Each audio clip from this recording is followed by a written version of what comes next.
Hey guys, tara magluto tayo ng ginataang langka with hipon. Mahilig po akong kumain ng seafoods, especially ng hipon, at saka ng mga ulam na may gata. So tara, umpisahan na natin. Sa mainit na kawali, maglagay ng 2 tablespoon of cooking oil. Magigisa tayo ng 1 medium-sized onion chop, 1 thumb-sized ginger chop. Lulutuin hanggang maging fragrant yung luya. 4 pieces of garlic cloves minced. So once naging translucent na po ang ating sibuyas, that's the time maglalagay ako ng jackfruit or langka. Hahaluing mabuti at maglalagay ng 1 tablespoon of ginisang bagoong.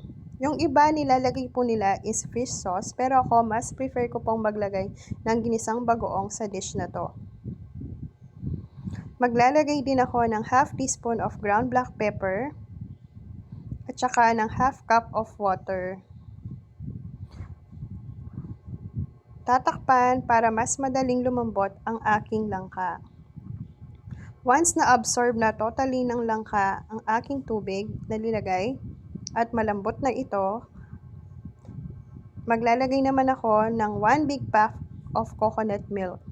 Very convenient po sa ating mga kusinera na meron ng mga instant gata ngayon sa mga supermarket.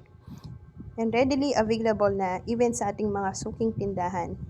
So, sisimmer ko po yan for another 10 minutes before ako maglalagay ng hipon.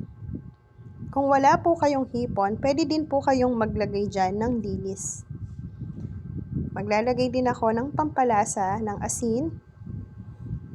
At since mahilig po kami sa maanghang, maglalagay ako ng mga sliced green chilies. So, hahaluin ko and isisimmer ko po yan for another 5 minutes. After 5 minutes, luto na po ang ating ginataang langka with hipon.